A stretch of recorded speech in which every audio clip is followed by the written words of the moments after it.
Hello and welcome to the Technology, Risk and Gambling webinar series. I'm Sally Gainsbury. I'm Professor in the School of Psychology at the University of Sydney and Director of the Gambling Treatment and Research Clinic within the Brain and Mind Centre. And I'm co-hosting today with Associate Professor Kahlil Philander from Washington State University. We have two excellent panelists to join us for this much anticipated webinar talking about the UK white paper from the Gambling Commission. So I'm very pleased to be joined by Tim Miller and Ben Haden. Tim Miller joined the Gambling Commission in 2016 after a 15-year career in regulatory and public sector, and he's responsible for Commission's research and policy functions within in his role, whereas Ben Haden is a director at the Gambling Commission as well and responsible for the portfolio, bringing together market, social and research functions. So we have a really useful expertise to deep dive into everything white paper, how it was developed, what we can learn, what other jurisdictions, because we have such an international audience, can take from the white paper, as well as next steps. But we are joined, so we've got, it's almost a joke, we've got a psychologist, an economist and two regulators. The conversation will be very wide-reaching. As always, if you're watching live, please do pop any questions you have into the chat, and if we have an opportunity, we will get to them. So please make sure you do put anything you want to know in early, because so we don't run out of time within our webinar today. So I'm going to hand over to Kahlil to kick us off. Well, thank you very much, Sally. And yes, Tim, Ben, thank you for joining us today for this much anticipated webinar, as Sally mentioned. You may not have known, but we were boycotting this seminar series until the white paper got released. So you actually brought us back onto the air, which is great. So we appreciate that. This is, the white paper, which kind of sets out the UK government's plan for reform of gambling regulation following the review of the Gambling Act in 2005, is such an interesting document.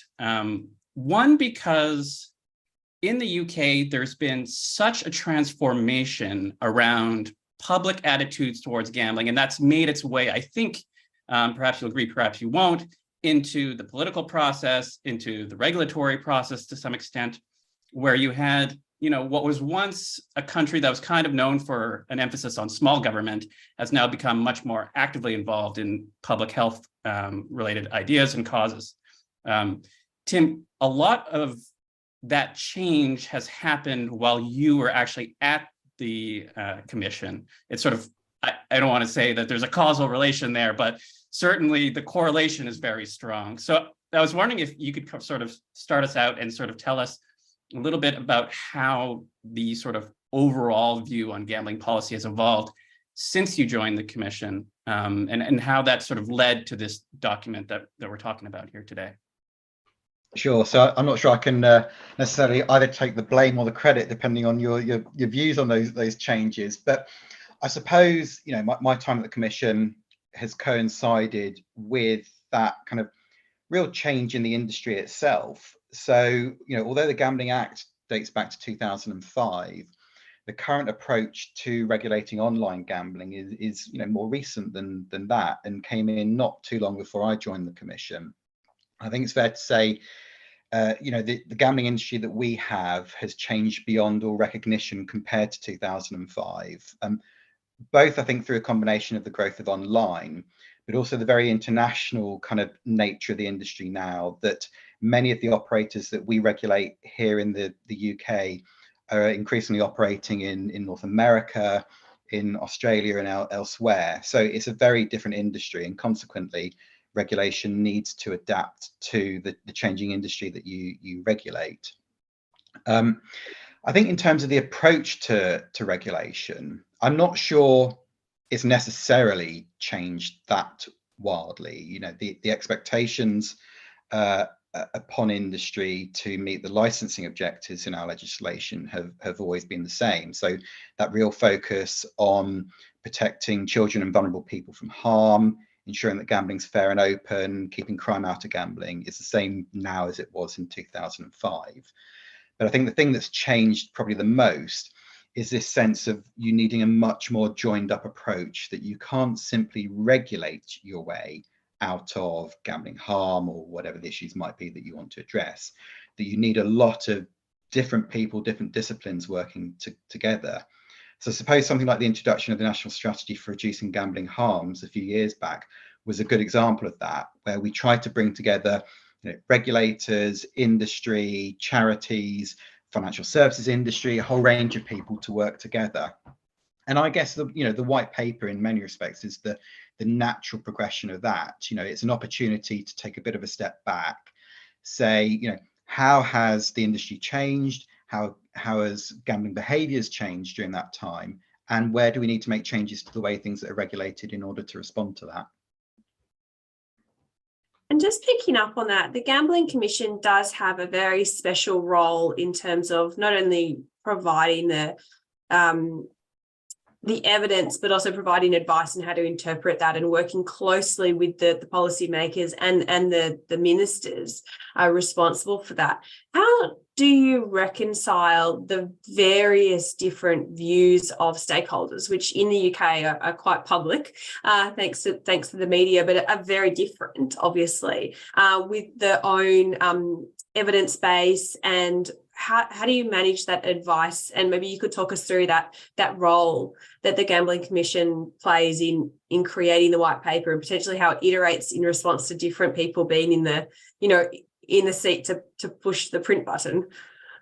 So if I maybe say a bit about the balancing act, and then perhaps Ben can talk specifically about the approach we took to kind of looking at the evidence and our advice. So in many respects, I suppose we were quite lucky that the job of balancing all those different views primarily sat with government. It was, this was the government's white paper, and they needed to be the ones to, from that kind of wider public policy perspective, take on board all those range of different views. As far as us producing our advice, we were clear that we were not basing our advice upon different people's views or even our own views. We wanted it to be robustly based upon what the evidence was telling us. And so, our advice is being published alongside the white paper, so people can read that, and hopefully they will see that there is a very clear kind of direct line between the recommendations we made to government and what our view was of what the evidence base was saying. And perhaps Ben can talk a bit about the process we went through in doing that. Yeah, thanks, Tim. I mean, and I think I would start as well with, when you ask what's changed, when you're me and you come from my world, what's changed is simply the range of evidence that is available, and how we can just understand far better what is going on now than when we had perhaps one vague consumer survey every 2 or 3 years or something like that. So the big change now is that capacity to be able to understand every consumer, what they do, when they do it, what they think, etc. And I think that is a massive change in trying to understand and appreciate the sort of regulatory framework which we work within now. And that's particularly important, so coming to that question with regard to sort of how we put our advice together. Because as Tim says, as the sort of statutory advisor to government, we give them advice when they ask us, but we also give them advice when they don't. And I think what they're really looking from us is for a sort of an independent voice to bring the range of perspectives and the evidence base together. So when we're putting our advice together, what we're thinking about in the main is trying to make sure that we have a very straight bat response to the evidence base around us, trying to make sure that we reflect all the views and all the evidence that exists, and that's both from industry, from consumers, from third sector, from treatment providers, the whole range. And it's really trying to understand all of that together and then play it back in a very straight way to say, this is what's there. These are the things that you should take into account. And I think one of the things that's quite core to what we tried to do was be really clear about where we felt an evidence base was robust and strong, but also be very transparent, even when we were making a recommendation, where we felt that the evidence base was less robust. But what we might do within that situation is offer a more precautionary approach. So where you might say the evidence base is quite weak, but the risk is quite strong. Therefore, you should probably take some action here. And I think what we were really trying to do was to make this more systematic. So Tim's mentioned a couple of times the sort of evidence assurance process. And really what we were trying to do was to bring some sort of rigor to what was a considerable task in terms of providing that advice. It's not a short read. And we were really keen to sort of understand the sort of quality and quantity of evidence and data answering the range of questions in front of us, looking at different ways as well to try and either address those gaps or make very clear what they were, and then try and ensure that there's a very sort of clear evidence thread running through our advice. So there's, my team, for example, were both providing sort of internal support and advice to, people who are putting sort of policy together, but at the same time almost running an audit on the evidence as well. And hopefully that will give people who are reading it confidence that we've been through, a very sort of authoritative process to deliver that evidence base. Yeah, and if there's, any regulator in the world that's sort of become the gold standard for using research and evidence in their operations, I mean, it's definitely you guys. So it's that's great that you've done that and that you've put that information out for other regulators or other people to borrow from. I'm wondering if, just to help everybody understand what that process might have looked like in terms of the evolution of the ideas, if you might give us an example of something where you've seen, say, a big pivot in the amount of evidence from 2005 and that changed your recommendation, and maybe somewhere where you saw, not so strong evidence, but high risk. Is there just like an example or a couple of examples that come to mind that you might be able to share? So I suppose I'll take the easy one and talk about sort of pivot, and I can let Tim do the other one, right? Give him time to think about it. So I think one of the sort of core fundamental changes that we have seen in terms of evidence is around transactional data of players. So one of the core pieces of research out there is the sort of patterns of play research, which took operator data and looked to a very minute detail in terms of what was going on and what those players were doing with those particular operators. And I think it sort of really lifted the lid in terms of how players were playing those particular products, and where the emphasis was in terms of spend, where it was sort of aggregated in a few rather than in the many. And I think it's once it's like taking a survey, isn't it, where you have a high level headline number and then you start to look at the demographics and take it apart, and actually you can start to see a far more interesting picture underneath there. And I think anyone who is looking to sort of read a particularly interesting piece of research around gambling, and that would be the one. And then in terms of those areas where perhaps the evidence isn't always as strong, but you do act on a precautionary basis, I think both in terms of the white paper and historically, that's often been in relation to kind of children and young people, where actually gathering the evidence can often be harder. Particularly in terms of how you do research and things like that, there can be additional ethical challenges around doing research with children that you don't get with adults, which can inevitably mean that the evidence base is less comprehensive. And I think similarly, the appetite for risk that you expose young people to is going to be much less than it would be with adults. So typically, the precautionary principle has tended to bite at a much kind of earlier point when you're talking about risks to children and young people. And I think if I can just sort of build on that for a second, it's also one of those areas, right, where you have a kind of sort of artificial delineation. So it's like, all of a sudden you're a child or young person and then you're not. And actually, we all know that life is much more complex than that. So the sort of the dearth of longitudinal data that lets you sort of follow someone's sort of life through and understand how things change is what, is one of those sort of big gaps and a difficult thing to fill.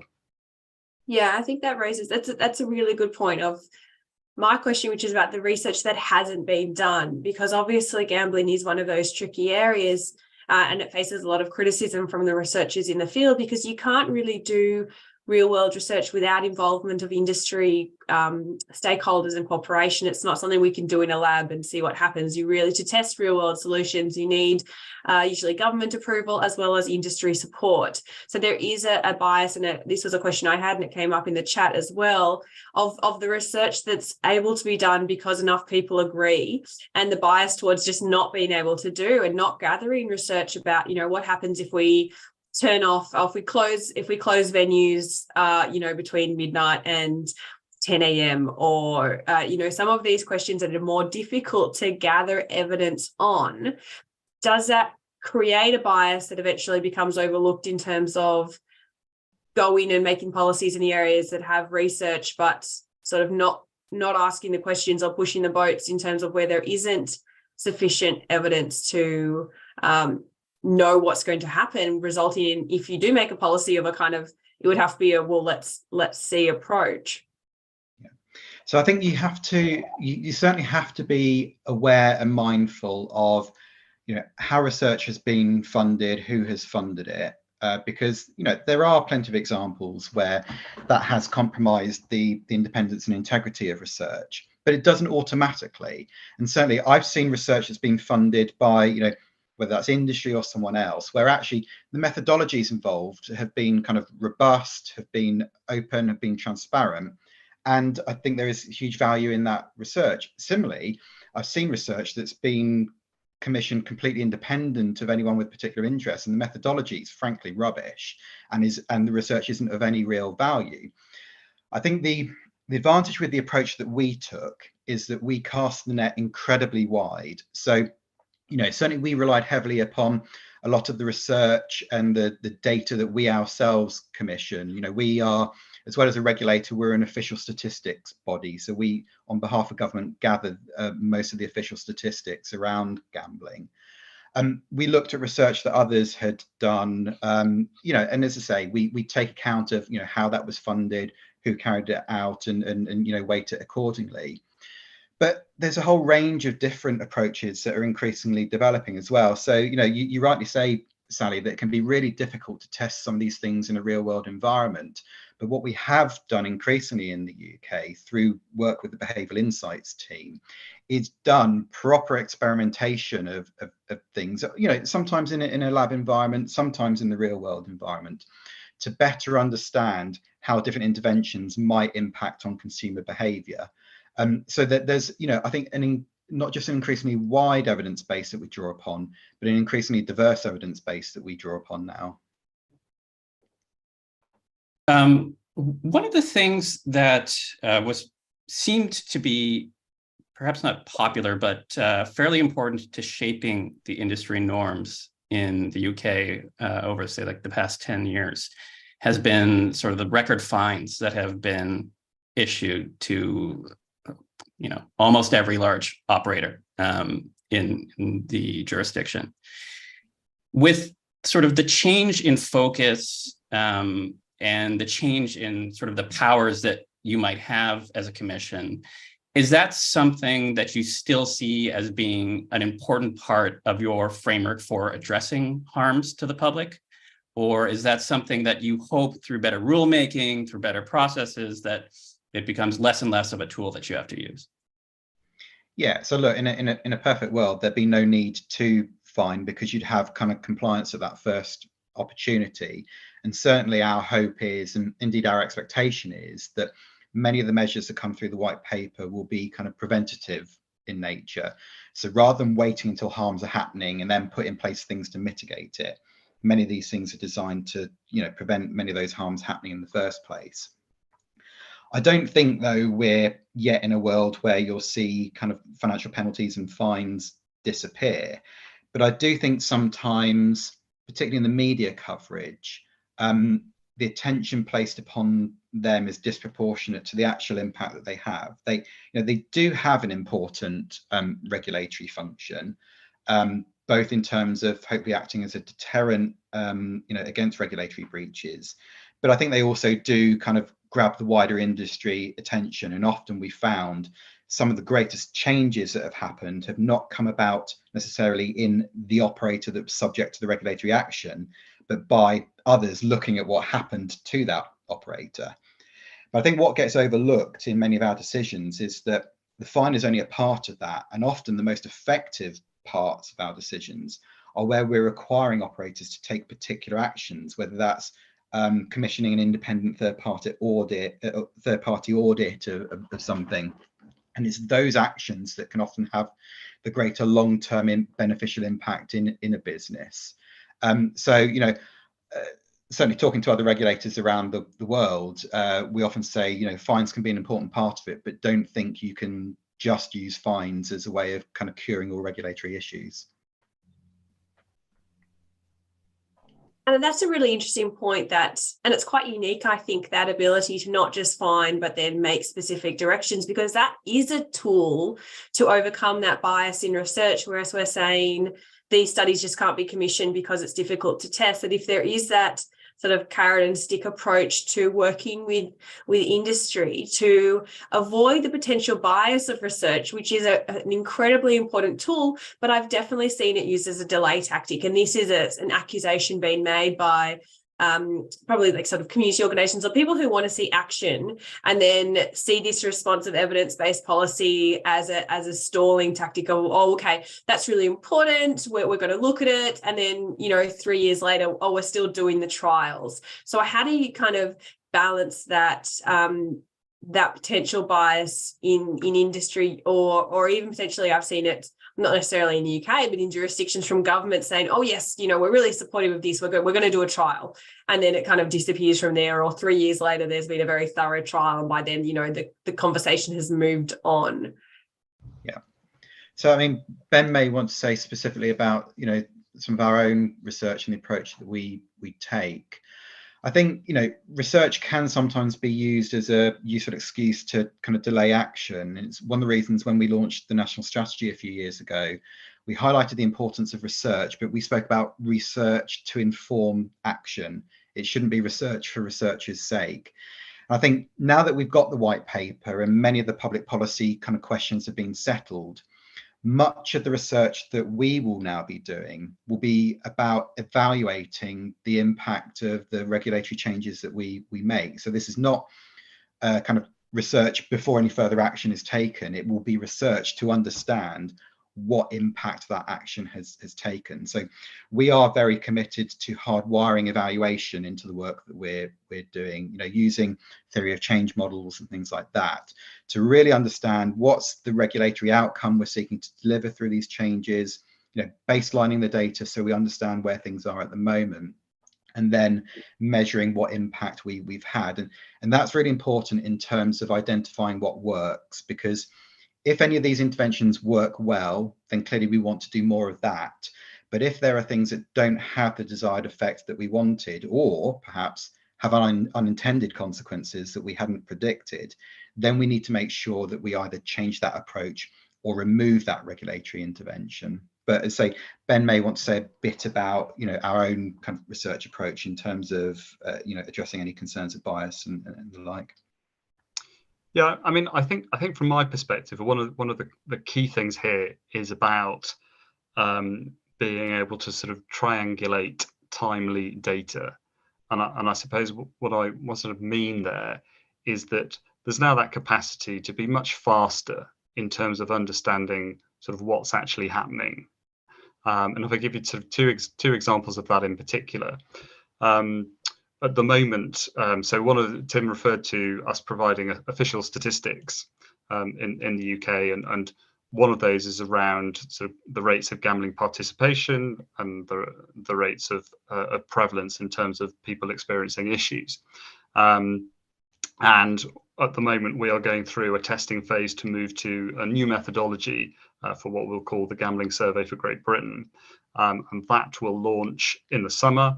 and we'll start getting quarterly slices of data of around sort of 4,000 people each time, which over a year I think will give us a fundamentally very strong sample to understand consumer behaviour and the level of harm being suffered. And I think the key with that is that it will both be robust but also timely, so that we can actually start understanding either the impact of our interventions, but also understanding where issues are cropping up at a much more granular level, where we do have to remember it's only quite a small number of people who are being affected. So that's really important. But I think the other thing then, as I say, is to be able to sort of triangulate that, and that's where in the modern world, where you can start to link data sets much more intelligently, you can start to see where, well, it's useful to have consumer data here, but it would be great to be able to link that to operator transactional data there and to banking data over there, so that you can really start to get a much more three-dimensional view of the consumer that you are sort of trying to protect. And I think that one of the key next steps is, for example, trying to be able to do that sort of patterns of play piece that I talked about in a much more timely fashion. So what does sort of patterns of play 2.0 look like, where it's a much more contemporaneous set of data that we're looking at? So that, I think that's where I would start to sort of look to see real progression.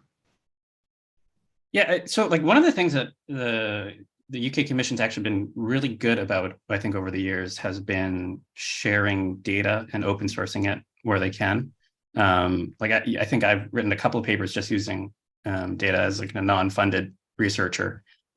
Would you mind just sort of articulating in a little bit more in depth what your sort of plans are to connect data sets, and whether or not you would be open sourcing them, or how you sort of are thinking about that now, if it's not something that's been fully figured out yet? So I think it'll be really interesting to see what we can link to begin with, because clearly there are different sort of levels of that. So being able to link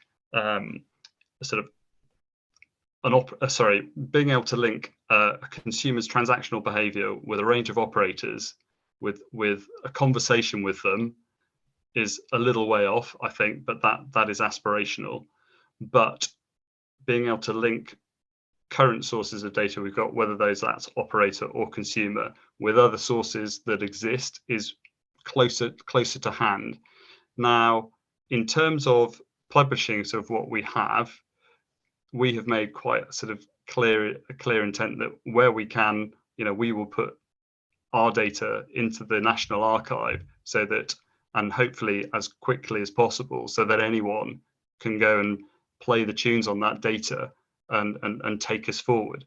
Because I think, when you sort of, you look around, all of the great ideas and all of the great analysis never simply sits within your own organization, right? So it's, how can we sort of harness the brains that exist around the world on the data that we sort of hold and own? So, for example, all of the young people survey data that we've undertaken so far is published, and we'll continue to do that.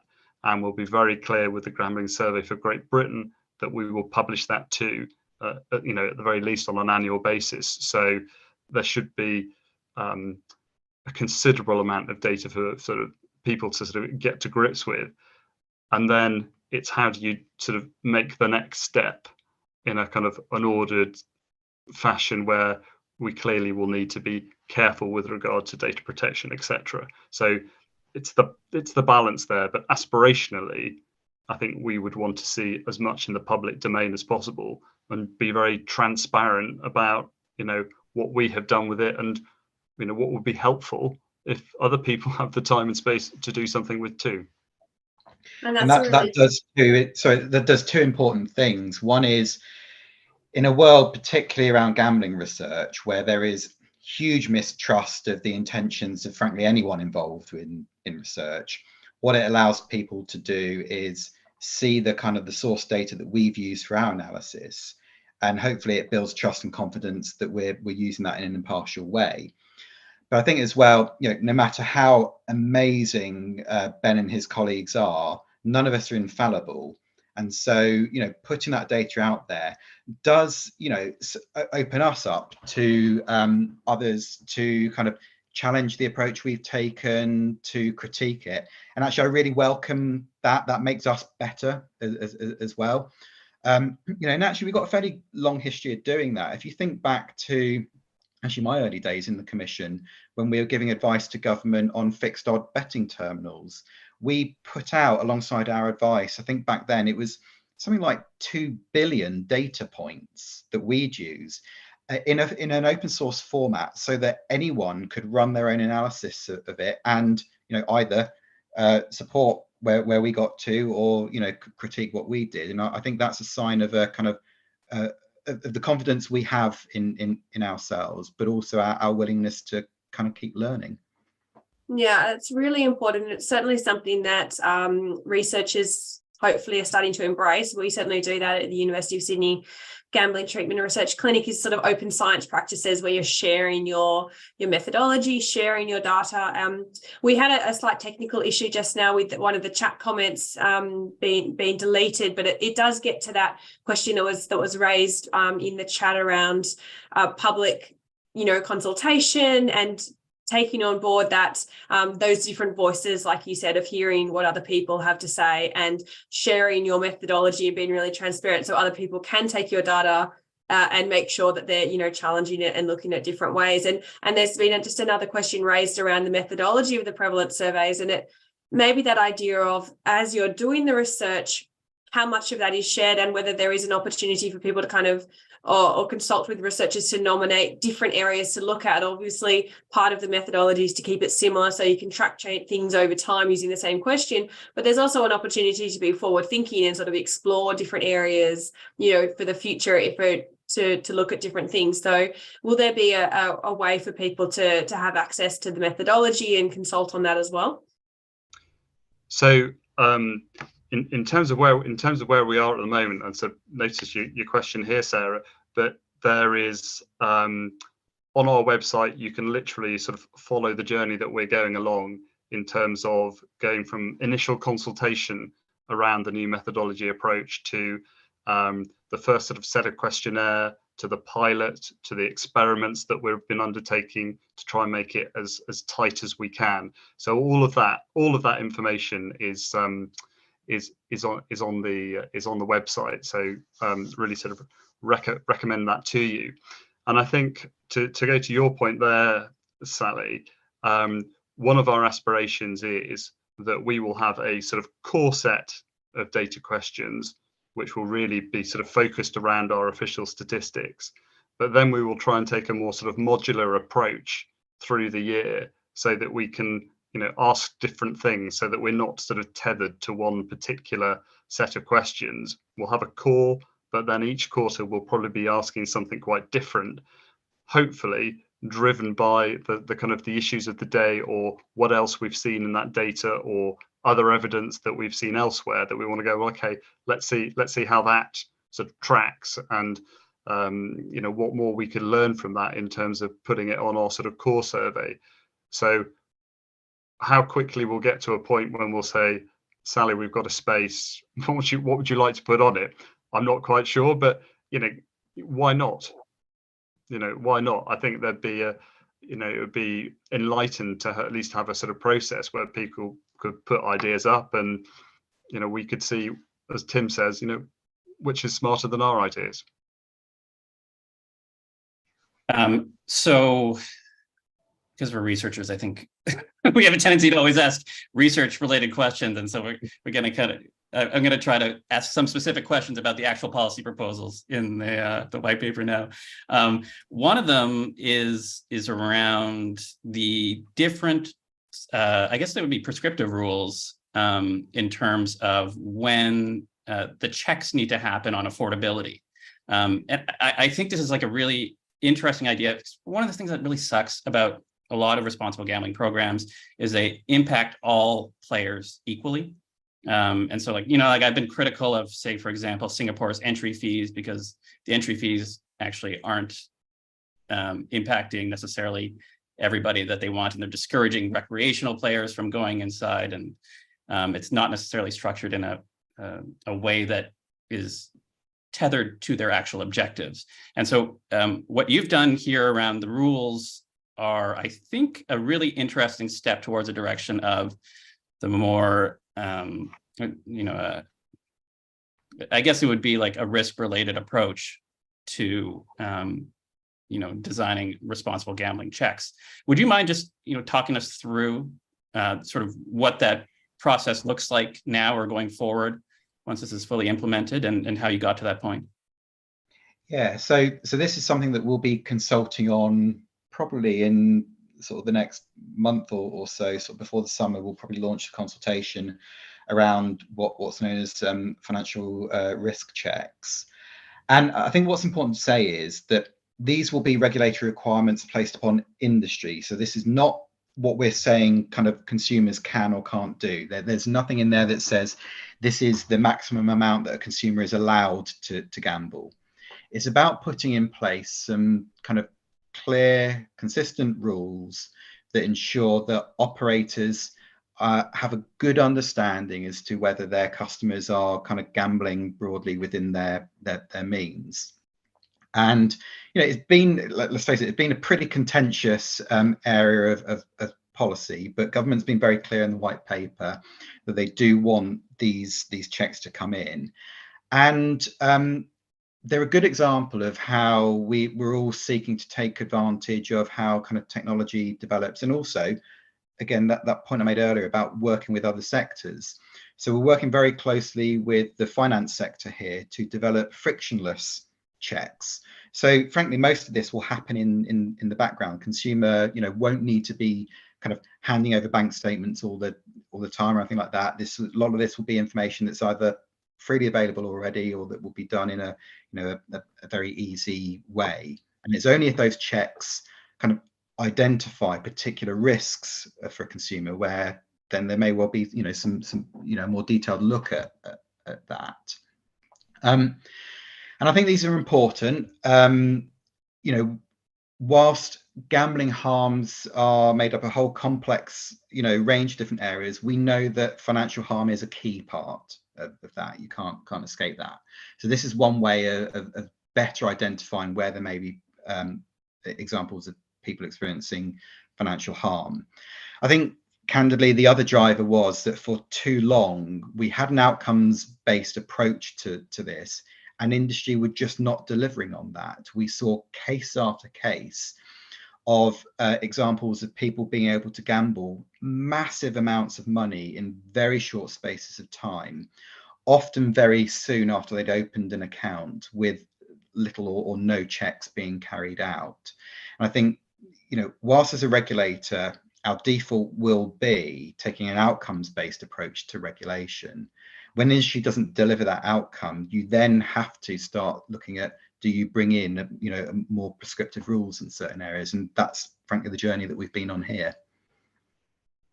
And that's a really interesting note, particularly for other jurisdictions. Obviously, there are going to be a lot of people around the world watching what happens in the UK, and it's such an interesting question, this idea of, and I'm thinking of the libertarian paternalism sort of approach, the nudge approach, which is obviously, you've referenced the behavioural insights team, the behavioural science that you take, and it does differ between jurisdictions. So you've taken what you've already said is a very controversial policy of affordability checks. There are other jurisdictions that have a hard limit and don't say, you know, we're going to look at affordability. We're just going to say this is how much is an appropriate amount to gamble. So the controversy is both people saying that you've gone too far, and people saying you haven't even remotely gone far enough. So how do you sort of balance those?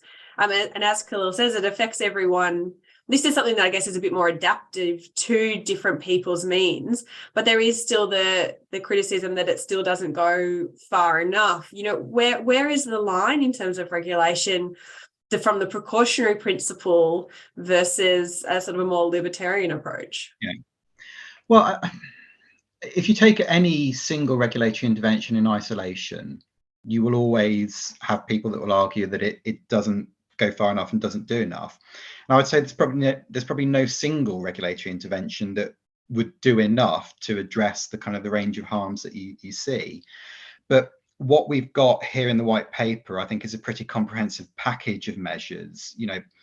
Financial risk checks are just one of a number of measures that are in there. We're looking at the introduction of online stake limits, for example. We're looking at the way that games are designed, a whole range of things.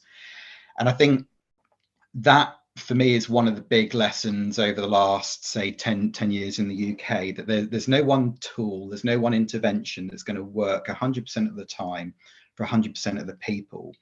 So having that basket of approaches, I suppose, gives you greater opportunity to successfully kind of address the risk that you see. So yeah, there will be people that say, financial risk checks won't do enough. I agree, by themselves they wouldn't, but seen alongside everything else, I think they're a really important step forward. And if I could just sort of build on that as well, Tim, I think, our expression of that, if you like, and you'll see that within our advice, is that we place this all within our sort of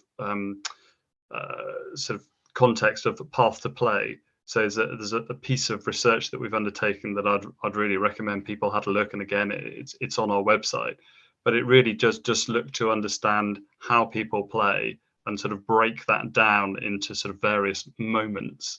And clearly, when you're looking at a sort of framework to keep people safe, you want to be doing different things at different times and in different ways.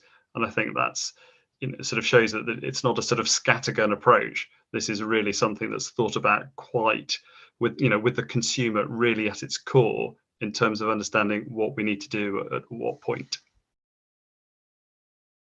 It's a really interesting point, I think, in the history of UK gambling. One, because I think policy, in particular in gambling, can be framed around two general frameworks. So one is, how do we maximize liberty subject to public health, being 100%? Or how do we maximize public health subject to freedom remaining 100%? And it seems like there has been a pivot that's occurred, and it hasn't come all at once. But when something like that happens, I think about what the experience of different stakeholders might be. And we just talked about, I think, an important one, which is players. And there is going to be, I think, despite how seamless you might want to make it, there will be edge cases and people that are affected in some way, shape, or form. The other big stakeholder that's impacted by these big changes has been operators. And if I'm looking at this from the outside, it does feel a little bit like you give them some time to kind of figure it out on their own, and you give them a couple fines, here's the warning, and we are pivoting from that old framework to this new framework. Has there been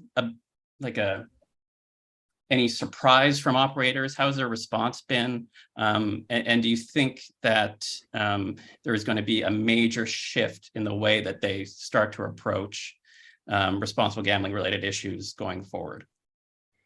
So I don't think there's been huge surprise, in part because for the last 6 months, if you picked up a newspaper on any given day, you could get a reasonable idea as to what was coming in the white paper. So much of it seemed to find its way into the press. So I don't think anyone was wildly surprised by what was in there. And certainly I don't think industry were. I think it is important to acknowledge, again, using a kind of robustly evidence-based approach, our own data shows that over the last 5 years, there has been a trend downwards in terms of the headline rate of problem gambling. So I think, acknowledge that, and acknowledge that there have been positive things over the last few years. Although the white paper is really important, let's not suggest that, there's never been any progress at all. There absolutely has been. I think what the white paper has identified is those areas where actually there's a need to make much more progress, and perhaps more rapid progress, which is why a lot of it tends to be focused on the online environment, because what we're trying to deliver as much as possible is this idea of kind of parity of protection for the consumer, that it shouldn't matter what environment the consumer chooses to gamble in, they should be equally well protected. Doesn't automatically mean you have the same protections in those environments. They're very different environments. You know, in the online environment, you can make much more effective use of data, whereas in the land-based environment, actually often you know your customers as individuals much better. But no one environment should be more or less safe than the other. And I think that's the white paper is trying to kind of just rebalance things a bit in that way. You know, the different parts of industry will have different views on this, and you know, I'm sure over the coming weeks, industry will express their kind of views on things. Our hope and our expectation is that, you know, they'll work well with us and government in implementing this. You know, that they'll respond constructively to the consultations that we do, will help, you know, inform the way we implement in a way that's going to work for their customers as well. And I think, you know, there are things in there that parts of industry we're seeking. So particularly in the land-based environment, there are some relaxations that will be coming in that you know, parts of the land-based industry have been looking for. So I think it is a well-balanced package, and you know, hopefully industry and indeed other stakeholders see it in that way. This has obviously been something that you've been working on for many years, and I'm sure you're potentially happy to be in the next stage, but maybe would be happy to have, you know, be 3 stages down the road and have it a bit more behind you. But can you give us the insights and say what other jurisdictions should learn from this process? You know, what did you not do that you would have in retrospect? What did you do that you wouldn't do it, that you would change if you had started this process closer to where it got published? It's a really interesting question. I think frankly everyone would agree that if this could have been done a bit faster, that would have been good. And you know, it is always difficult when actually you know, you have changes of government, changes you know, within your political environment. None of us can control that.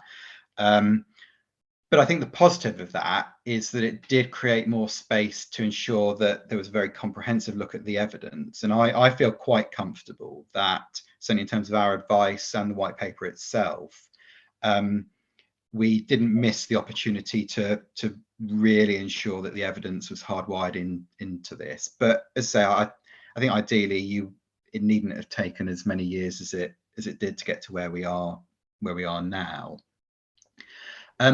I think the other lesson for kind of regulators around the world is just to, when they look at how we implement these things, just ensure that they don't automatically think you can just pick up an approach and drop it into another jurisdiction. This is it's a package of measures that's designed very specifically for the gambling market here in Britain.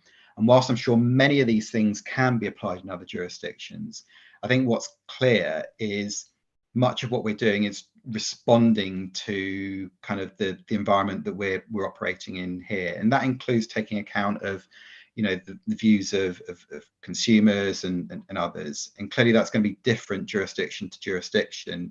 You know, I think you touched on it earlier, Sally, you know, talking about the sort of the political environment in terms of whether it's particularly libertarian or not. You know, the approach you take's got to reflect the society that those interventions are landing into. I think, you know, probably both of you have heard me say at conferences before that, you know, when you look at gambling, it can tell you a huge amount about a particular jurisdiction, about the culture, about the society.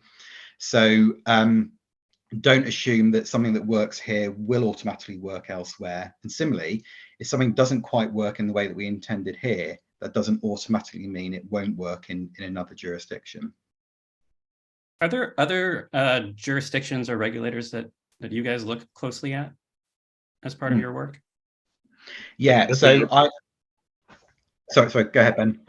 No, I was just going to say, you look at as many people as possible, right? I think that one of the big changes over the last sort of 3 years are the amount of regulators out there who are trying different things. So whether that's around advertising, or whether it's around limits, or whether it's around how they're trying to tackle illegal gambling in their jurisdictions. So I would always say on this piece that you learn from the new jurisdictions coming through as much as you learn from people who've been around for quite a long time.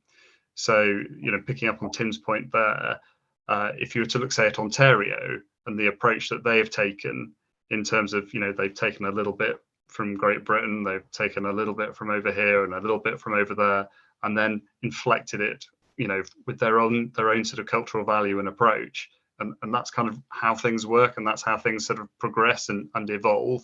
So I just think we live now in a much more sort of comprehensive regulatory frame and space that does allow you to go, well, okay, why is that particular piece worked over there? Could it work with us or not? Yeah, I mean, Ontario would be one I would highlight. We've worked very closely with them over the last couple of years, and in many respects it's designed quite closely on the approach that we've got here. But I think there's some just fascinating stuff coming out there in terms of interesting that one of the first areas of real regulatory attention for them in the new jurisdiction was around advertising. I think that's quite telling. And outside of that, I think Ohio's looking like a fascinating jurisdiction. And I think alongside probably New Jersey, what those two jurisdictions in particular point to, I think, is a growing kind of harmonization in regulatory philosophy with us here in the UK. I think just going back a few years ago, it felt like the UK had a lot in common with our kind of European partners in terms of regulatory approach, but things felt quite different in North America. And I think that kind of is starting to change, in large part probably because we're often dealing now with many of the same operators in our respective jurisdictions. But I think you look at some of the regulatory action that Ohio's been taking quite frequently. You look at sort of the announcements that New Jersey made just in the last few weeks about some of the approaches they're taking around consumer protection and responsible gambling, and you realize that actually regulators are becoming increasingly kind of close in the way they work. And we are talking more and more. We're often discussing many of the same operators when we meet. Ben and I will both be out in Boise in a few weeks' time, speaking at the North American Gaming Regulators Association as part of that approach of kind of really building those stronger links between kind of regulators around the world. And that will be increasingly important because we're dealing with the same risks, the same operators, and we just need to kind of be learning more from each other and collaborating much more than we have done historically. That's incredibly has been an incredible change that's happened, certainly since I've been in the field, is more harmonisation between jurisdictions. And the last time I saw Ben was at the International Association for Gambling Regulators Conference, which was just fascinating to hear, people from such different jurisdictions sharing so openly about their policies. And there's such a need for harmonisation. As you say, you're actually dealing with the same operators. That globalisation has really shifted how things happen. And there's a real impact. I've worked with the Australian regulators, more the Australian enforcement of the regulation branch here about internet gambling. And one of the levers that was suddenly able to be pulled was saying we'll notify other regulators of your actions, that if you're operating illegally in Australia, which has a ban on online casino and things like that, we will notify not only your home jurisdiction, but all the other jurisdictions. So if you go and try and get a license in New Jersey or Ohio, we will send them a letter and let them know that you're actually operating illegally in Australia. So these levers and communications between regulators is something that's really shifted.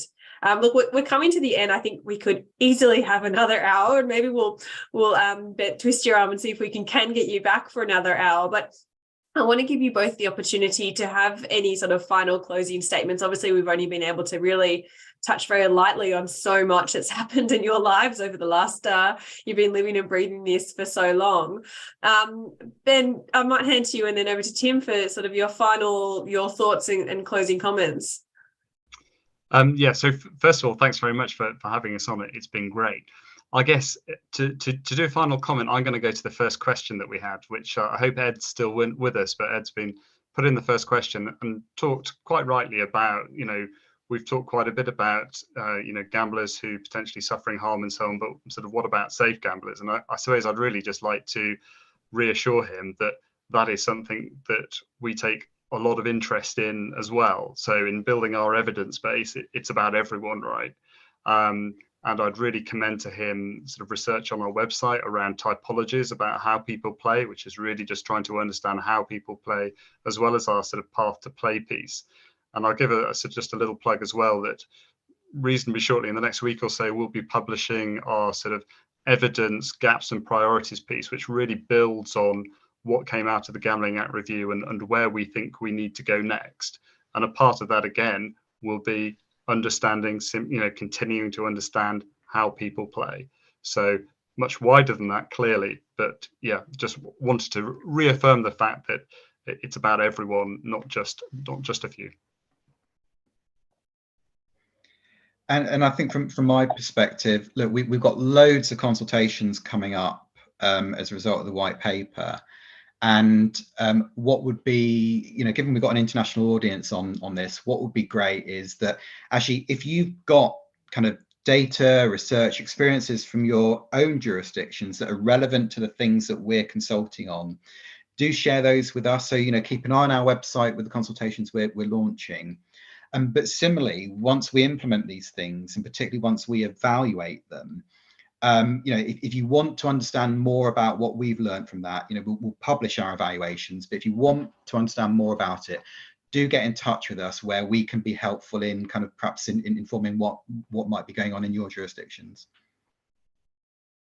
Well, thank you both, Tim and Ben, for joining us on the call today. And if I might exercise a point of personal privilege for a moment here, this is some TRG trivia, but the idea of this webinar series started from a Zoom, everybody's locked in their homes call that Tim actually set up amongst a large group of RG related people. So thank you, Tim, for indirectly bringing us all here today. So I'll pass the thank you, and I'll pass the conversation over to Sally to close us out. That is very true. I think it was evening, so Tim was having a drink. I was having a coffee in Australia, but that is how this webinar series started. As we have mentioned before, people are locked down, seeking to get in touch with each other, and that is what we continue to do today. So thank you very much. I apologise, we had a technical difficulty, so some of those first questions from Ed were inadvertently deleted. So thank you for raising those again, Ben, and thank you for all of those who are watching live.